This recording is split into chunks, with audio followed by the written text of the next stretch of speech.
उद्धव ठाकरेच्या शिवसेनेला सहानुभूती आहे का? कशाबद्दल? तो आंधळा आहे, पांगळा आहे, लांगडा आहे, चालता येत नाही सहानुभूती? कशाबद्दल सहानुभूती?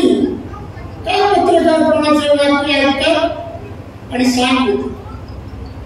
सहानुभूतीसारखं काय केलं?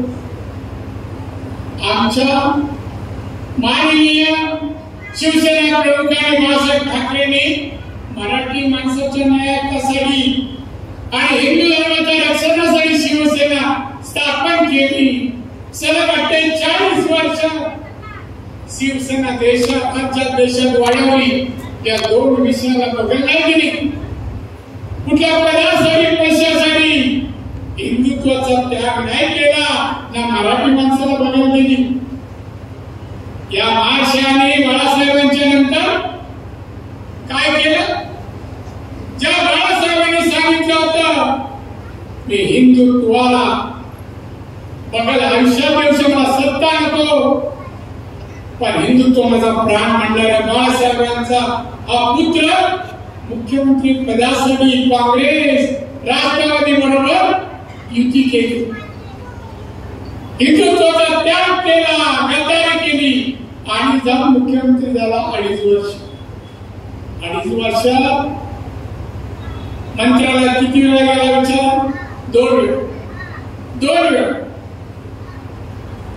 मुख्यमंत्री होणे महाराष्ट्राच्या जनतेला, कोकणी जनतेला काय दिलं नाही? पत्रकार मित्र हो, सहानुभूती लोक का देतील? कोणाच्या पोटापाण्याचा प्रश्न, कोरोना आला, उपासमार या राज्यात कोकणाचा मागे गरिबांच्या घरी मोदी साहेबांनी 80 कोटी जनतेला मोफत धान्य सुरू केलं. उद्धव ठाकरे त्याच मुख्यमंत्री होता. 5 किलो 10 किलो धान्य दिले का गरीबाला? 5-25 रुपये मदत केली नाही का? सहानुभूती? अहो त्याचं बोललं का? एक माणूस असला सोजवळा सावधा, नोकरी धंदा नाही, सहानुभूती वाटते. हात म्हणून दिवसा डोळा शिव्या द्यायचं काम करतो. शिव्या देणाऱ्या माणसाला कोण सहानुभूती दाखवतो का? म्हणजे वेडसर आहे. राजकारणातील प्रत्येक अचूक बातमीचे सर्वात आधी अपडेट्स मिळवण्यासाठी सरकारनामाच्या सर्व सोशल मीडिया प्लॅटफॉर्मला लाईक, फॉलो आणि सबस्क्राईब करा. तसंच सर्व नोटिफिकेशनसाठी बेल आयकॉन प्रेस करायला विसरू नका.